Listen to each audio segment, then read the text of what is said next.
Assalamualaikum warahmatullahi wabarakatuh. Good morning, everyone. Welcome to Grammar in Academic Discourse. Mata kuliah Grammar in Academic Discourse ini merupakan mata kuliah lanjutan ya daripada mata kuliah Grammar in Spoken Discourse di semester pertama. Jadi untuk semester ini kalian akan mempelajari grammar yang berkaitan dengan wacana akademik begitu ya.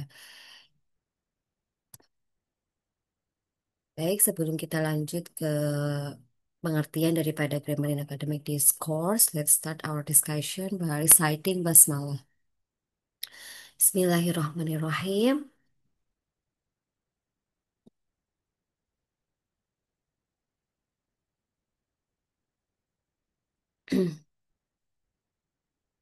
Apa tujuan daripada mata kuliah grammar in academic discourse ini? Di antaranya adalah discourse aims to equip students to understand English grammar for academic writing purposes ya.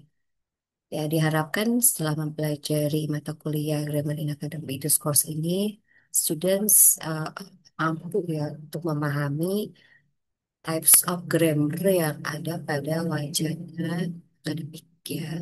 Wacana akademik itu seperti apa sih? Wacana akademik itu seperti beberapa academic writing yang memang biasanya formal ya. Tidak seperti di spoken discourse. Kalau di grammar and spoken discourse itu di mana kita menganalisa grammar-grammar yang ada di wacana lisan seperti conversations, speech, interview. Untuk akademik, eh, grammar in akademik ini kita akan fokus kepada eh, grammar yang ada di wacana tulis gitu ya. Tapi yang akademik. Nah, selanjutnya, students are expected to understand and internalize grammatical structure ideas that arise from the pattern of using English in academic writing through a regular grammaticalization process and using synthesis paraphrase structure.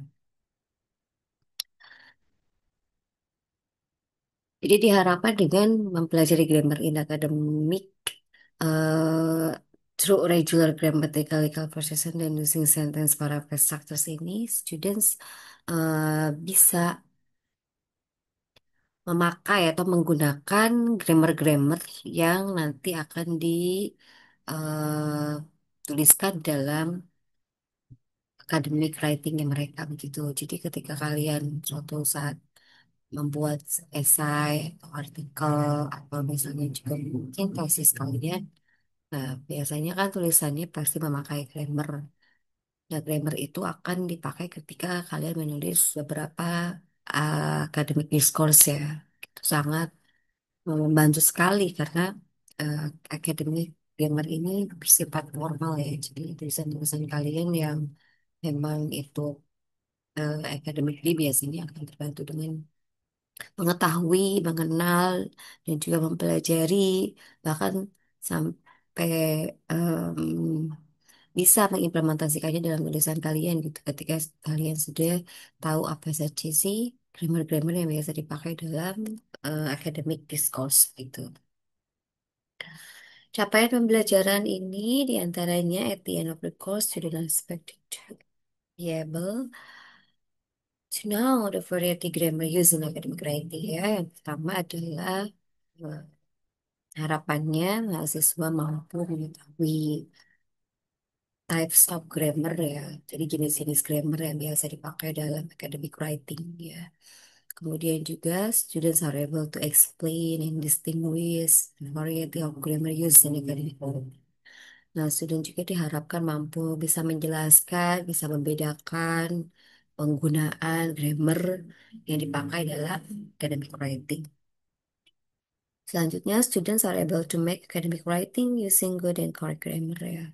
Dan capaian yang terakhir adalah students mampu untuk membuat academic writing dengan menggunakan good and correct grammar ya. Jadi, eh, begitu. Itulah beberapa course achievement yang mudah-mudahan bisa dicapai oleh kalian at the end of this course gitu.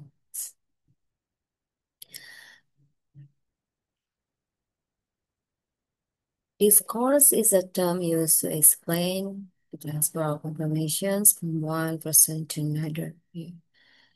It implies the use of words and sentences in context for the purpose of conveying meaning. Discourse also can have an either orally to spoken language or written language. Jadi sebenarnya apa itu discourse? Discourse itu adalah apa?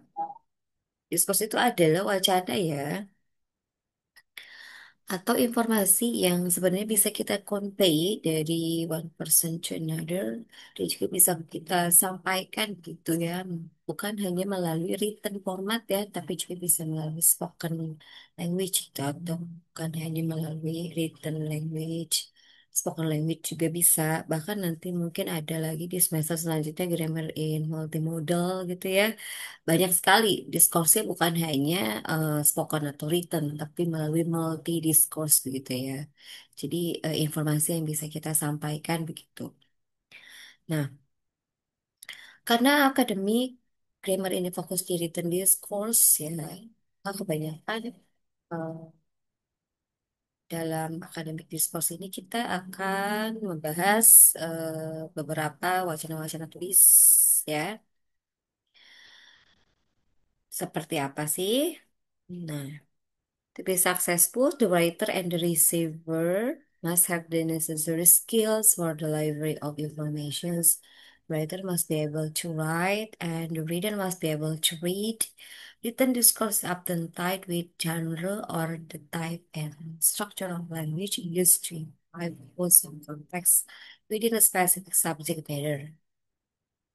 Jadi kebanyakan kalau written discourse itu bentuknya genre ya, atau beberapa teks lain yang mengandung grammar akademik gitu. Kalau misalnya kita kenapa tidak fokus di spoken language-nya, Miss? Ya karena spoken language sudah kita pelajari saat semester awal ya. Karena ini academic discourse dan juga keberlanjutan daripada grammar in written discourse. Makanya kebanyakan dalam academic discourse ini kita akan membahasnya di eh, teks begitu ya. Tapi bukan hanya teks, ada juga beberapa grammar yang ada dalam tuple begitu ya. Nah, itu akan saya bahas juga begitu karena grammar yang ada di dalam tuple juga atau structure, writing structure yang ada di dalam grammar itu juga, yang ada di dalam tuple juga merupakan salah satu academic grammar ya. Gitu. Nah, di sini ada beberapa text features dalam akademik ya. Ada jurnal artikel, ada bibliografi, ada beberapa literatur sources, ada beberapa various research projects ya.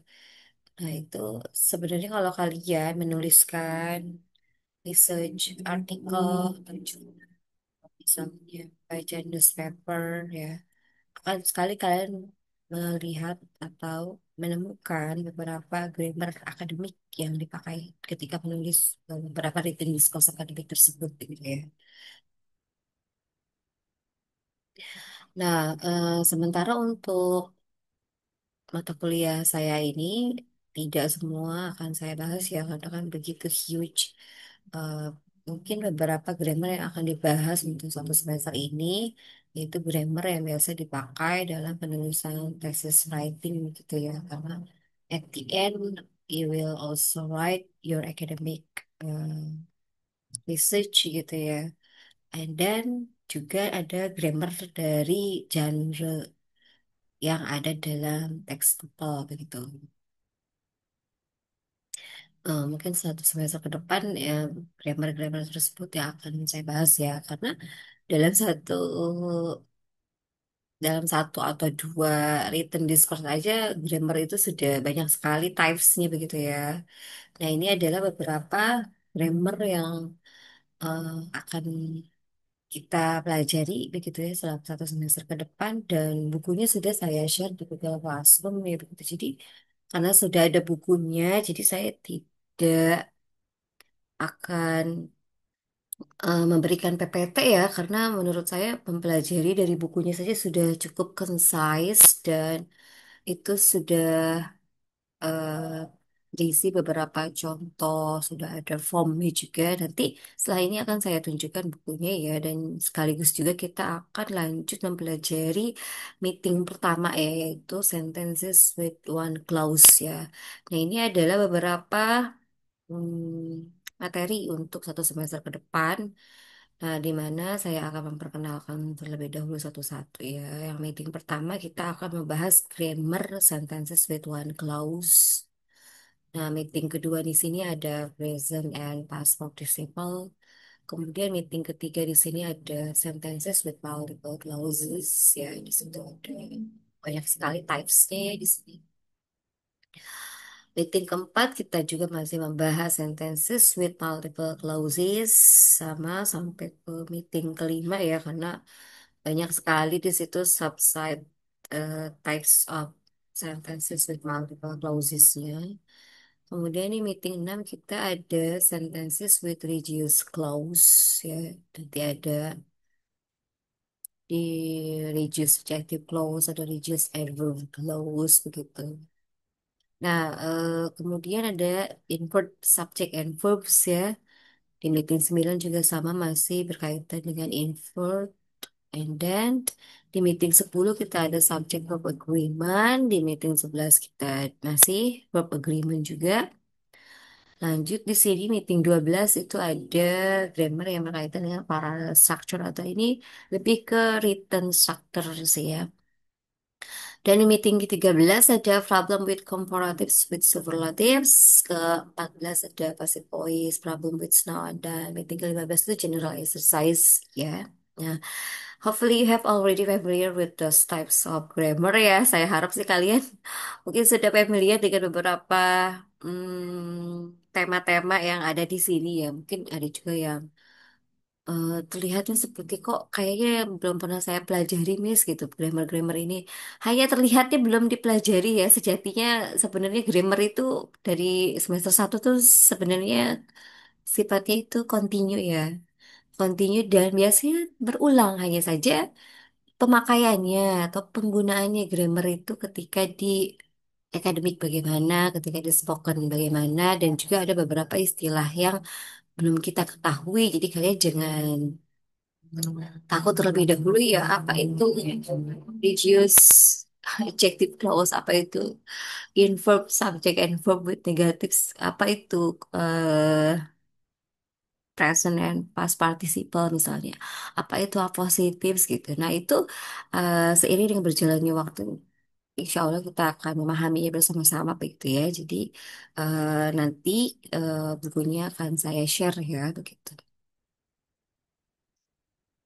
Dan beberapa sumber buku grammar yang lainnya ya, untuk membuat pengetahuan kalian lebih banyak, kalian bisa belajar by your own selves ya. Karena apa? Karena grammar itu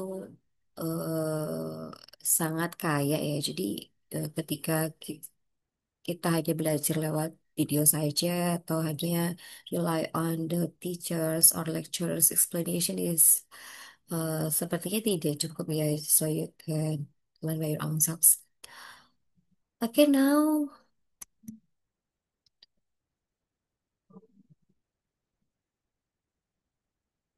ini juga ada beberapa referensinya, sudah saya share juga beberapa di Google Classroom ya. Now we are going to keep on. Apakah sudah terlihat? Kita lanjut ya untuk mempelajari grammar yang pertama, yaitu tentang sentences with noun clause. Nah, ini adalah buku grammarnya ini dari Longman. Sebenarnya ini sudah saya attach juga di Google Classroom. Jadi begitu kalian menyimak video ini bisa kalian cek juga bukunya yang ada di Google Classroom gitu. Oke, yang pertama itu sentence with one clause ya. Some sentence in English have just one subject and verb yang perlu harus kalian pahami ya. Dan perlu kalian ingat bahwa beberapa sentence ya, kalimat dalam bahasa Inggris itu mempunyai one subject and a verb ya. At least ya, one subject and one verb. Pastikan kalimat dalam bahasa Inggris itu memiliki satu subjek dan satu verb at least ya. Sebenarnya bisa sih beberapa, cuma at least. And it is very important for you to find the subject and verb in the sentences. In some sentences, it's easy to find the subject and verb.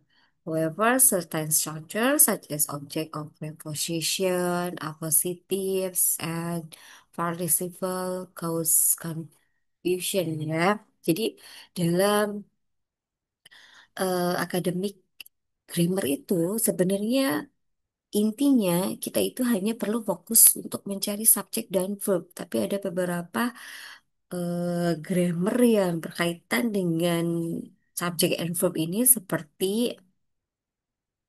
appositif ya, kemudian juga object of preposition, kemudian ada present participle and past participles. Nah, itu terlihat seperti subjek tapi ternyata dia bukan gitu ya. Let's check. Nah,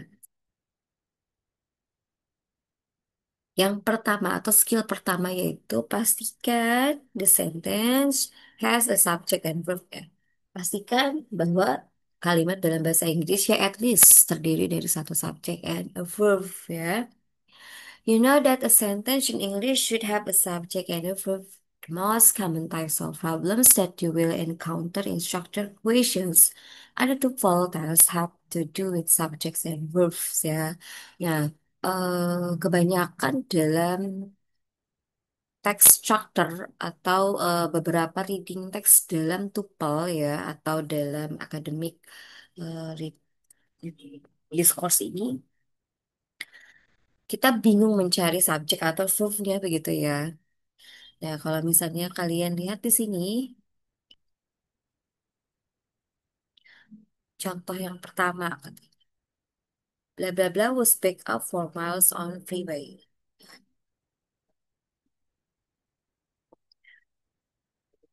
Menurut kalian, eh, menurut kalian, pilihan yang tepat itu apa?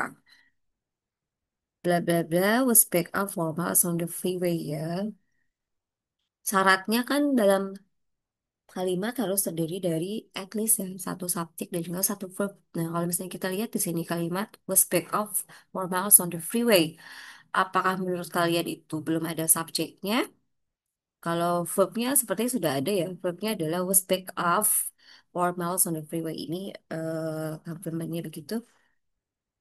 Nah, di sini berarti yang kurang apanya? Subjeknya. Menurut kalian apakah yesterday, in the morning, traffic atau cars ya? Ya.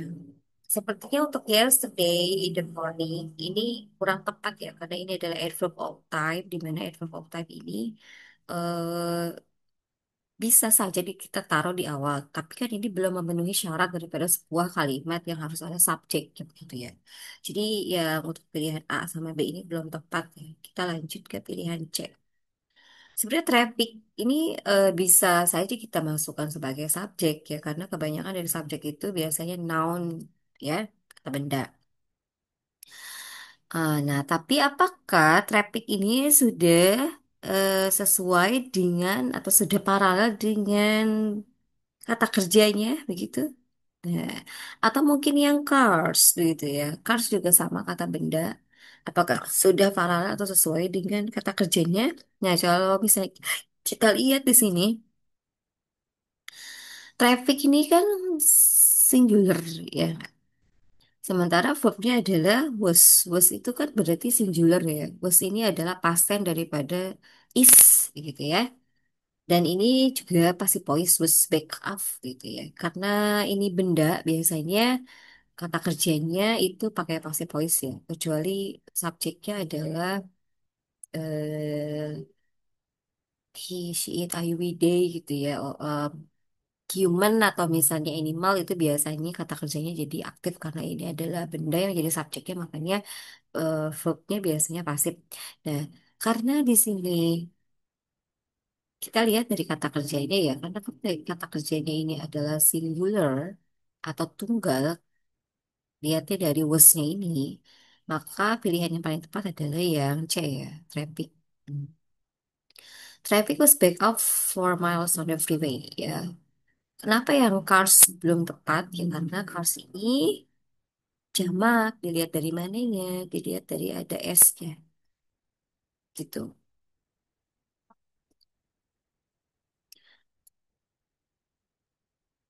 Nah, bisa juga di sini ada penjelasannya ya. Answer C is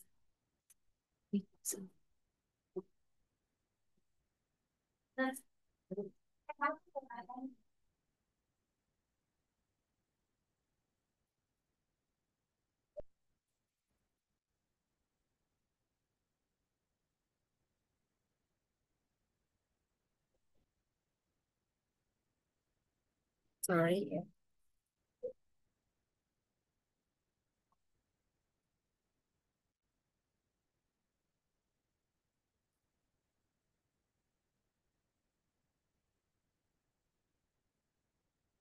Oke, kita lanjut ya. Nah, answer C is the best answer because it contains the singular subject traffic. Nah, ya. Kenapa ya A, B, sama D itu salah karena belum tepat gitu. Selanjutnya kita lihat examples yang kedua. Engineers bla bla bla for work on the new space program. Begitu. Menurut kalian mana pilihan yang paling tepat? Syaratnya tadi ya, kalau di skill one ini kita masih fokus terhadap penentuan subjek and verb ya dalam sebuah kalimat begitu. Nah kita harus perhatikan subjeknya kalau misalnya dia itu plural, verbnya juga harus plural. Kalau subjeknya itu singular berarti verbnya juga harus singular gitu ya. Untuk nomor dua atau examples yang kedua ini engineers bla bla bla for work on the new space program. Engineers apakah yang necessary atau unneeded atau valid atau external? Sepertinya necessary, hopefully, and next month ini kurang tepat ya. Yang paling tepat tuh are needed. Ya, pertama karena apa? Karena engineers ini kan jamak ya, S, ya kan? Dan kita hanya membutuhkan verb saja di sini. Untuk necessary ini bukan verb ya. Hopefully juga bukan, next month juga bukan ya. Yang ada verbnya hanya di pilihan yang B yaitu engineers kan ada S-nya, berarti kan jamak. Kenapa dia pakai are ya? Karena are itu adalah to be untuk subjek yang jamak ya. Engineers are needed for work on the new space program gitu. Anak-anak sejatinya kita itu sebenarnya sudah mempelajari eh apa subject and verb agreement di spoken discourse khususnya untuk beberapa tenses ya. Beberapa tenses itu yang sudah as far as I remember begitu ketika belajar grammar di spoken discourse itu sudah memberikan apa informasi berkaitan dengan types of subject dan juga to be-nya begitu dan juga beberapa auxiliary verb-nya ya kayak I, you, we, they, he, she, it gitu kan. Kalau I kan to be-nya am, dan you, we, they itu are, dan he, she itu kan is begitu. Jadi untuk engineer sih kalau kita ganti kan jadi they ini kan to be-nya are kan. Nah, karena ini pasif berarti ada verbnya engineers are needed for work on new space program. Gitu. Jadi kalau misalnya kalian masih bingung nih ya, kenapa sih kok bisa jadi are atau misalnya jadi is begitu ya?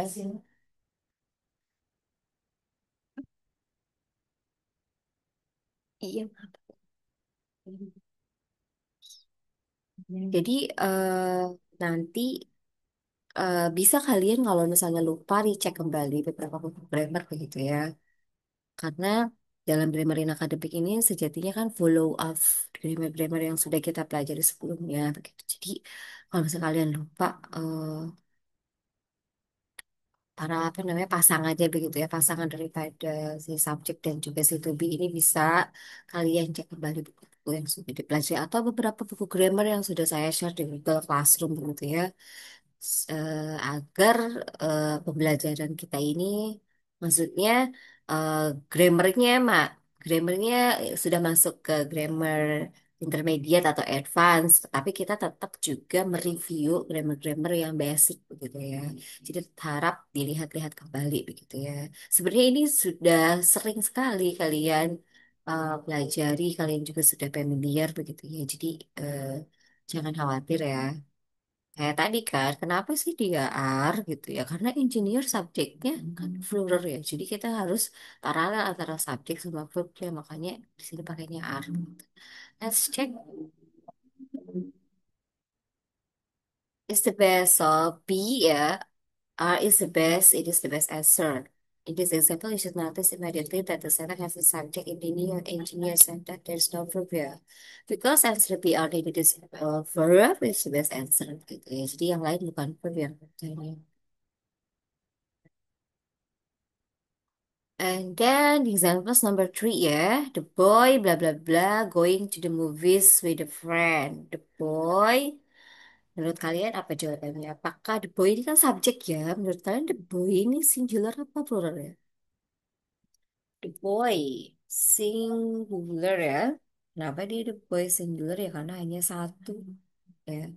Kemudian bla bla bla going to the movies with a friend. Ya.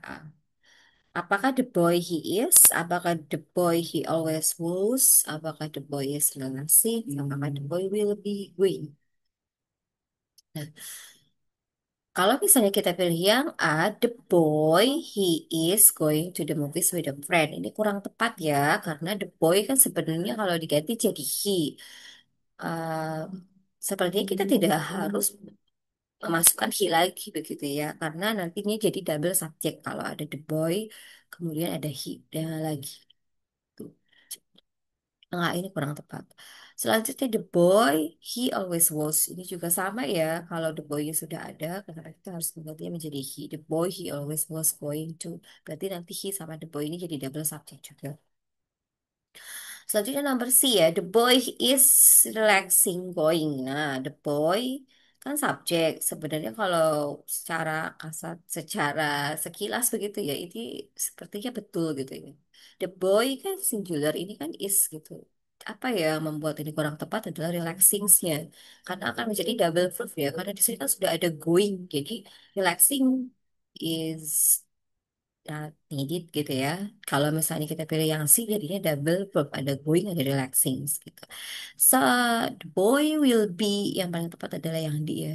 Karena ini pure verb ya. Kita kan hanya mencari verb saja. Karena subjeknya sudah ada. The boy will be going to the movies with a friend.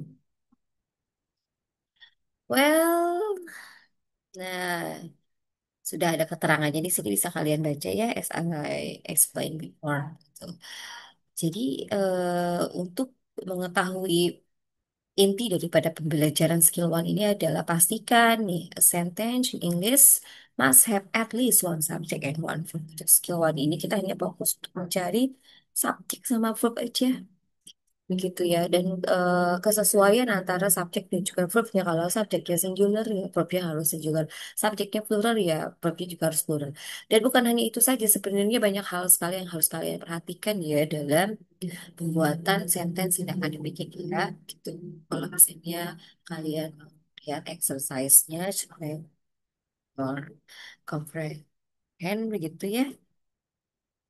Di sini sudah ada exercise-nya. Katanya underline the subject once and the verb twice in each of the following sentences then indicate if the sentences are correct or incorrect. Jadi kalian hanya cukup mengisi eh, kalimat ini incorrect atau correct gitu ya. Kalau C berarti untuk benar, kalau I berarti untuk tidak benar ya atau incorrect.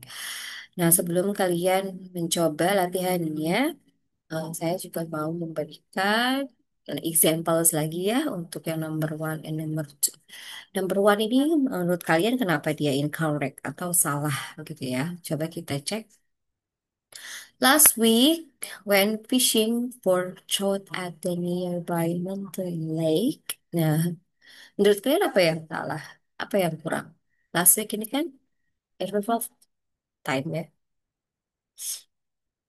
Last week tiba-tiba ada when. When ini kan kata kerja.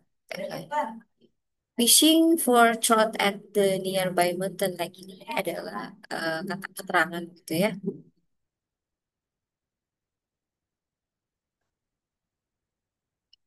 Nah, berarti last week apa yang harus kita tambahkan di sini? Subjek ya. Nah, kenapa dia incorrect? Karena kurang subjek. last week, for example, misalnya Rina atau Bagas when fishing for trout at the nearby mountain lake. Jadi kalimat yang nomor satu ini akan lengkap jika ditambahkan subjek, ya kan? Subjeknya sebelum when-nya ini ya, begitu. Karena ini belum ada subjeknya, makanya dia incorrect, gitu. Selanjutnya nomor dua. Kenapa dia correct? Coba kita perhatikan. A schedule of the day's events can be obtained at the front desk. Pastikan kalian harus ingat rumusnya adalah at least sentence itu terdiri dari one subject and one verb. Perhatikan dulu kalimat yang awal nih ya. A schedule. A schedule of the day's events. Tiba-tiba di sini can be obtained. Can be obtained ini adalah verbnya ya. Dari mana taunya? Karena ini kan kata kerja. Kata kerjanya kenapa jadi pasif ya? Pasif itu ciri-cirinya ada be dan juga kata kerja ketiga tunggal. Sorry, kata kerja verb three ya. Nah, kemudian schedule ini apa? Schedule itu adalah subjeknya. Subjek utamanya ya, subjek utamanya itu adalah a schedule. Kalau subjek secara keseluruhannya a schedule of the day's event sampai event. Tapi subjek utamanya ini adalah a schedule begitu. Jadi ini sudah sesuai ya, subjeknya ada, verbnya ada, dan keterangannya juga ada gitu ya. Jadi yang nomor dua ini correct karena subjek ada, verb ada. Kalau yang pertama itu incorrect karena hanya ada verb saja. Subjeknya belum ada sehingga kita harus melengkapi subjeknya. Begitu. And then number three, saya kasih lagi contoh number three ya. A job on the day shift or the night shift at the plant available. Menurut kalian ini correct or incorrect? Benar atau tidak benar? Hmm? Oke, kita lihat dulu ya. Pastikan kalian mengetahui subjeknya. Subjeknya mana nih? Ya. A job, itu main subjeknya ya. A job on the day shifts or ya kan, the night shifts at the plant. Nah, apa yang kurang? Harus ada di sini. Is ya, harus ada to be-nya di sini. Verb itu bisa to be ya, auxiliary verb.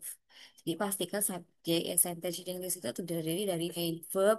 Kalau tidak ada main verbnya bisa juga auxiliary verb kayak to be begitu ya.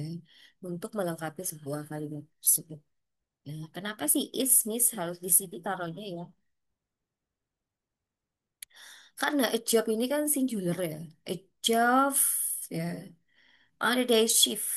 Ini kan singular sampai sini. Or ini pilihan. Kalau misalnya N itu baru dia dua. Karena or jadi dia singular. Jadi kita bisa pilih. The day shift atau the night shift at the flat is available. Tuh. Jadi nomor tiga ini incorrect ya. I di sini. So, bisa cari di sini. Sebentar. Wait.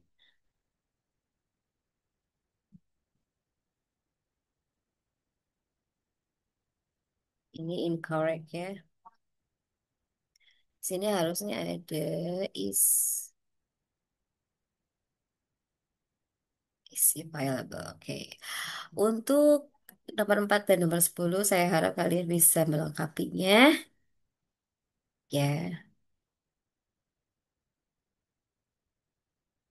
bisa melengkapinya di rumah ya. And then the next tentang skill 2 ya. Kalau skill 2 ini berkaitan dengan object of prepositions ya. Jadi anak-anak saya harapkan kalian harus mereview kembali beberapa eh, grammar-grammar yang sudah kita pelajari saat di semester pertama ya. Sebenarnya ini eh, kalau misalnya kalian, karena bukunya sudah tersedia ya, jadi kalian bisa baca di rumah, kemudian juga bisa review lagi apa itu tadi kan ada passive voice ya. Dalam sebuah kalimat itu bisa di-review kembali atau singular atau plural itu apa. Dan lagi yang skill yang kedua ini membahas tentang object of prepositions ya. Be careful of object of prepositions. Katanya hati-hati terhadap object of prepositions. Sebenarnya ya, kalian tuh sudah sangat familiar ya dengan preposition ya, gitu.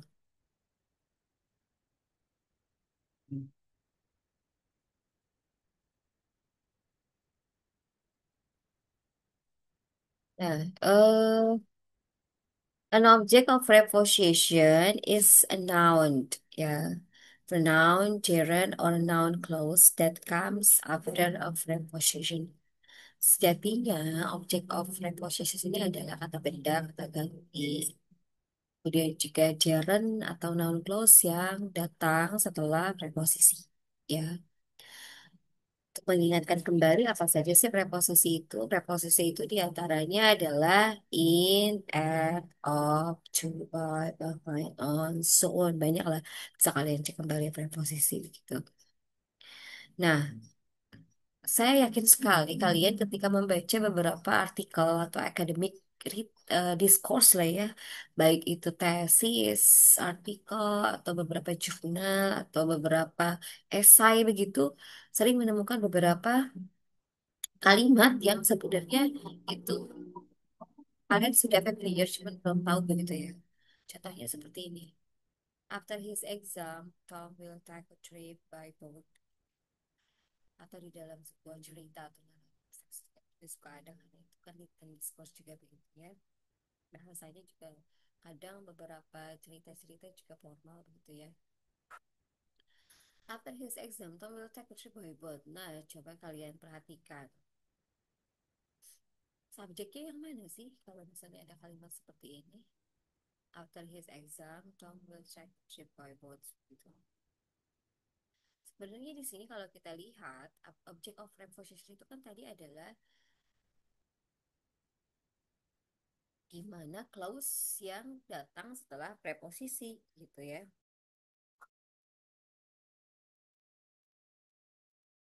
Atau noun atau pronoun ya yang datang setelah preposisi begitu. Nah, untuk yang kalimat ini after his exam, after itu kan preposition. Gitu. His examnya ini apa? His examnya adalah object of preposition. Kemudian by both juga sama nih. By ini kan preposition. Bothnya apa? Object of preposition. Terkadang kita mengira after his exam ini adalah subjek. Padahal dia bukan subjek. Tapi kan ditaruhnya di depan di situ. Iya, tapi dia bukan subjek ya. Dia adalah object of preposition. Terkadang kita terkecohnya di sini. After his exam, Tom will take a trip by boat. Nah ini after his exam, itu adalah subjeknya ternyata bukan. Yang real subjeknya itu yang mana? Yang Tom, verbnya yang mana? Will, take ya. Karena ini masih berkaitan dengan subject and verb agreement begitu. Jadi sebenarnya after his exam ini adalah object of preposition, by both juga object of preposition. Tom ini adalah subjeknya dan will take ini adalah verb gitu. Jadi kalau misalkan menemukan eh, soal begitu yang berkaitan dengan object of preposition, pastikan kata benda ya, noun, pronoun atau gerund yang datang setelah preposition itu bukan subjek ya, tapi object of preposition. Kita kan harus mencari main subjeknya gitu. Jadi ini kan noun ya, his exam kan noun, mau juga kan noun, kan datang setelah preposition after atau by both. Berarti ini bukan subjek, melainkan object of preposition. The sentence contains the object of preposition exam in the object of the preposition and both is the object of preposition by. Jadi mereka bukan subjek, yang subjeknya adalah Tomnya ya dan verbnya adalah will. Nah, kalau misalnya kalian lihat di sini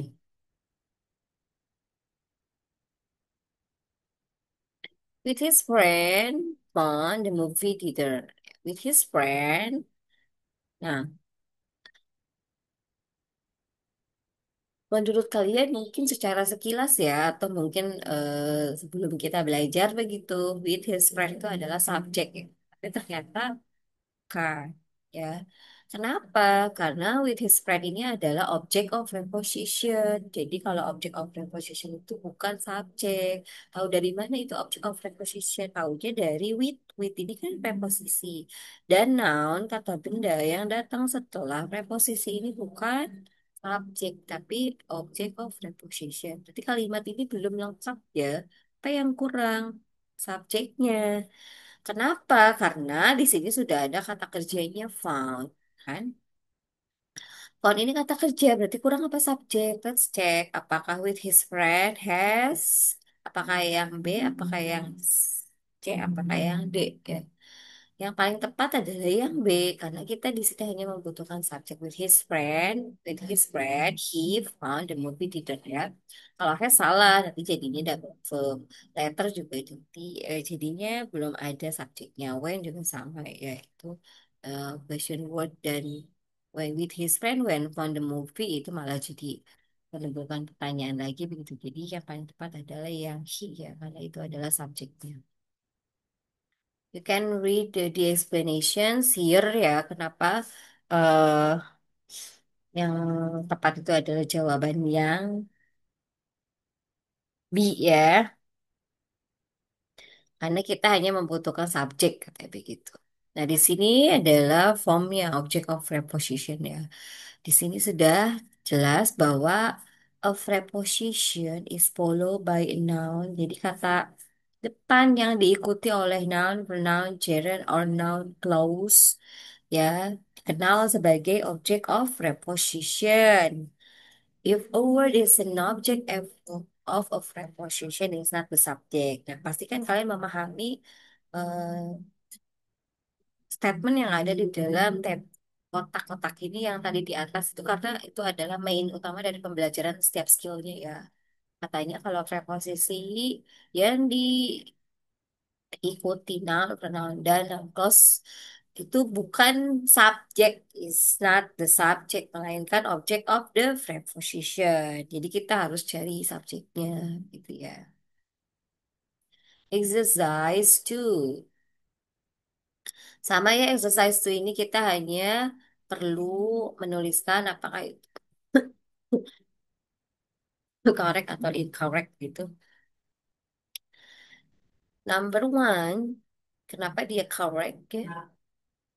The interviews by radio broadcasters were carried live by the station. Kita cek betul satu-satu. Subjeknya mana? The interviews ya. By radio broadcaster ini adalah object of prepositionnya. Jadi main subjeknya adalah the interviews.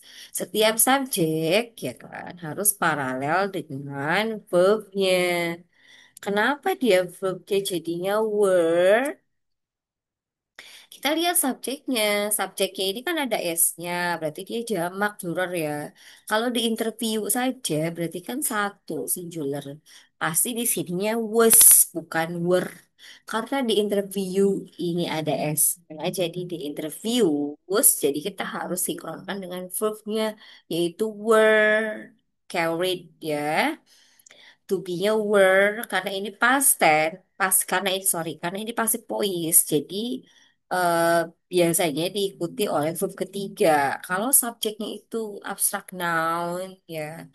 Kemudian kata benda ada abstract noun seperti di interviews begitu ya. Atau benda begitu ya. Biasanya kata kerjanya adalah pasif pasif ya, bukan aktif ya. The interviews by radio broadcaster were carried live by the station. Kenapa by radio broadcaster ini bukan subjeknya? Karena dia adalah object of preposition, di mana object of preposition itu tidak akan menjadi subjek. Tahu dari mana kalau ini adalah object of preposition ya? Karena ada by-nya di sini ya. By ini kan preposition, radio broadcaster ini adalah objek. Ya. Jadi ini correct karena sejatinya kalimatnya lengkap, subjeknya ada, verbnya ada, gitu ya. By radio broadcaster ini adalah object of prepositions. Gitu. Selanjutnya, number two kenapa dia incorrect? In the last possible moment before take-off, took his seat in the airplane. Ya, kita lihat di sini. Ini nih apa? Preposisi. The last possible moment. Objeknya. Before ini apa? Preposisi juga. Tiba-tiba setelah objek ini berarti object of preposition. Before take off juga object of preposition. Tiba-tiba ada kata kerja. Berarti apa yang kurang? Yang kurang adalah subjek. Ya, berarti nomor dua ini tidak ada subjeknya. In the last possible moment before take off, Mira took his seat in the airline. For examples ya, kalian bisa menambahkan subjek di sini. Nah, tuh. Jadi kenapa dia incorrect? Karena dia missing subject untuk number two ini. Gitu. Gitu ya. Nanti untuk kalimat yang untuk ya kalimat atau exercise yang ketiga sampai 10 bisa kalian kerjakan di. Nah, and now we are going to keep on to the skill tree ya. Skill tree ini berkaitan dengan positif ya. Apa itu positif?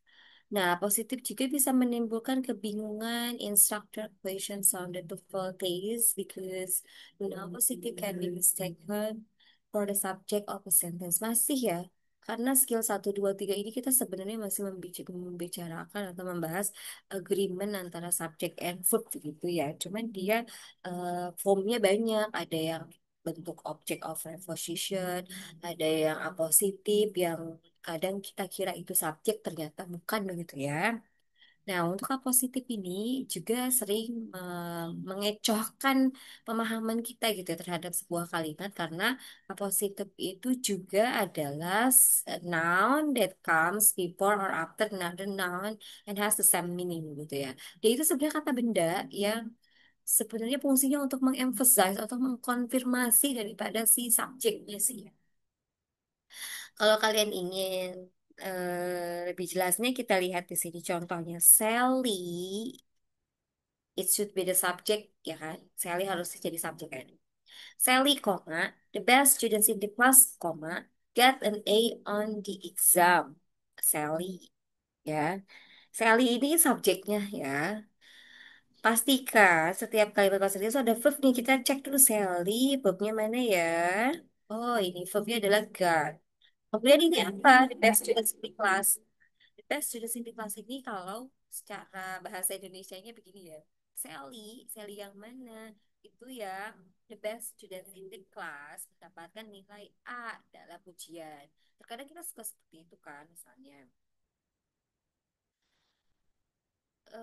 Rina yang mana? Itu Rina yang berambut panjang atau Rina yang apa namanya ketua OSIS di SMP ini nggak kayak gitu. Jadi dia itu memberikan emphasize ya atau keterangan informasi atau keterangan yang berkaitan dengan subjeknya, penegas ya begitu. Memperjelas Sally yang mana, Rina yang mana, ya kan? Prabowo yang mana? Prabowo yang Presiden Indonesia gitu. Prabowo, the President of Indonesia. Nah, kayak gitu. Jadi, the President of Indonesia itu adalah positif penjelas gitu ya, penjelas daripada subjeknya. Begitupun dengan ini Sally, the best students in the class. Sally yang mana itu the best students in the class begitu ya. Verbnya baru di sini ada got and A on the exam gitu. Jadi, positif itu sebenarnya adalah noun yang menjelaskan subjek utamanya begitu ya. Example is the subject seven. The best student in the class can easily be replaced as a positive ya. The sentence says that Sally and the best student in the class are the same person. Karena ini sebenarnya sama. Ya, Sally, the best student in the class ini kan sama. Jadinya the best student in the class ini hanya memperjelas si Sally-nya saja. Makanya the best student in the class ini ya bukan subjek. Karena dia sebenarnya hanya penjelas daripada subjek utamanya yaitu Sally. Walaupun kalian menghilangkan positifnya ya, Sally got an A on the exam itu sebenarnya sudah bisa menjadi sebuah kalimat ya. Karena ini positif, jadi kadang kita suka terkecoh gitu dalam beberapa grammar in akademik.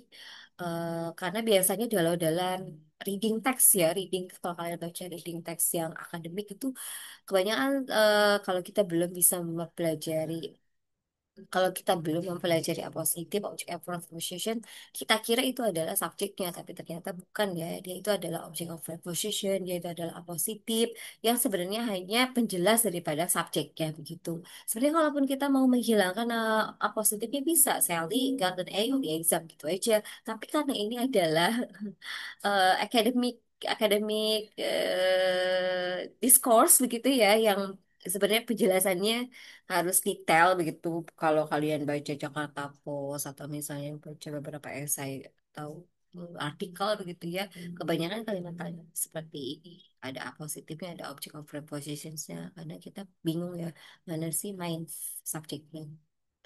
Sally, the best student in class, got an A on the exam. Oke. Sebenarnya kalaupun kita mau menghilangkan apositnya masih make sense katanya. Sally got an A on the exam ya. Well, examples number one. Blah blah blah. George is attending the lecture. According to you, mana jawaban yang paling tepat? Apakah right now, heavily, because of the time, atau my friend? Ya, ingat, apositif itu harus yang paralel sama subjeknya, artinya yang menjelaskan subjeknya. Jadi jangan sampai tidak paralel juga atau tidak sinkron. Subjeknya apa, apositifnya apa gitu. Apositif kan penjelas ya daripada si subjeknya. Berarti dia itu harus mencerminkan, sebenarnya mencerminkan si subjeknya gitu. Nah, coba kalau ini right now apakah sesuai dengan George atau heavily? Dengan George because of the time, dengan George tidak ya. Jadi yang paling tepat adalah my friend. My friend, George is attending the lecture gitu. My friend, friend yang ke mana itu loh, George gitu kan. Berarti yang paling tepat adalah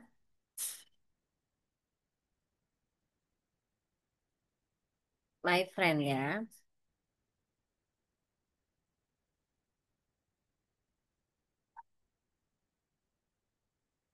George ini apositif daripada my friend gitu kan. Karena my friendnya ini adalah subjeknya my friend yang mana itu si George. George ini ada penjelas daripada subjek my friend. Makanya saya bilang antara subjek dan juga si apositifnya harus sinkron ya, harus saling menjelaskan. Number two, examples number two, bla bla bla. Sarah rarely miss her basketball shots ya. Apakah an excellent basketball player? An excellent basketball player is Sarah is an excellent basket player atau her excellent basket player. Coba menurut kalian mana yang paling tepat? An excellent basketball player, koma, Sarah rarely miss her basketball shots ya. Kenapa yang B, C sama D salah? Ya, atau kurang tepat ya karena an excellent basketball player is karena yang membuat salahnya adalah is-nya. Kalau ada is berarti di sini double verb ya. Karena kan di sini sudah ada Mrs. Jadi double verb jadi tidak sinkron. Yang C kenapa salah? Sarah is an excellent basketball player. Kan Sarahnya udah dimention di sini. Terus isnya juga sudah ada verb di sini kan? Jadi bisa. Jadi kalau yang C malah double subject, double verb. Sarahnya mention lagi, verbnya is, juga di mention lagi is. Kemudian yang C, kenapa salah? Her excellent basketball play kurang tepat ya, karena ada her excellent basketball play itu kayak eh posesif jadinya ya. Nah, sementara yang kita butuhkan itu hanya apa? Positif saja. Ingat ya, positif itu penjelas daripada subjeknya. Subjeknya itu Sarah. Jadi kalau subjeknya di tengah ya, kalau subjeknya di tengah tidak usah pakai koma ya. Positif itu harus pakai koma setelah positif. Jadi yang benar itu adalah an excellent basketball player, koma, Sarah really miss her basketball shots begitu. Jadi Sarah itu siapa sih? An excellent basketball player. Jadi pastikan as positif itu mengkonfirmasi, memperjelas daripada subjeknya, gitu ya. Jadi harus sinkron. Kalau nggak sinkron salah ya. Nah ini dia. Nah Yang ada di kotak-kotak ini berarti dia poin daripada pembelajaran step skillnya ya. Katanya, nah positif itu sebenarnya adalah noun yang datang before atau after another noun and it's generally set off from the noun with commas ya. Positif itu harus diikuti oleh koma ya. Kalau subjek, kalau taruh di tengah itu nggak perlu koma. Itu ada contohnya di sini. If a word is not positive, it's not subject. Pastikan juga kalian ingat kalau apositif itu bukan subjek ya. Tuh, contohnya seperti ini. Tom, a really good mechanic, is fixing the car. Kalau subjeknya di depan, harus ada komanya. Subjeknya kan siapa? Tom. Terus F-nya adalah apositif. Tom yang mana? Tom yang a really good mechanic itu is fixing the car. Kalau apositifnya di tengah, berarti harus pakai koma. Ya, pokoknya setelah apositif harus ada koma. Mau ditaruh di tengah ataupun taruh di depan, dia harus ada koma. Beda dengan subjek. Kalau subjek kalau ditaruh di tengah nggak usah pakai koma. Kalau Tomnya subjek ditaruh di depan kan ada komanya. Tapi kalau untuk yang kalimat kedua ini, a really good mechanic, Tom is fixing the car. Tomnya nggak usah pakai koma ya, karena dia ada di tengah subjeknya. Positifnya di awal. A really good mechanic, Tom is fixing the car. Gitu ya, so you have to understand.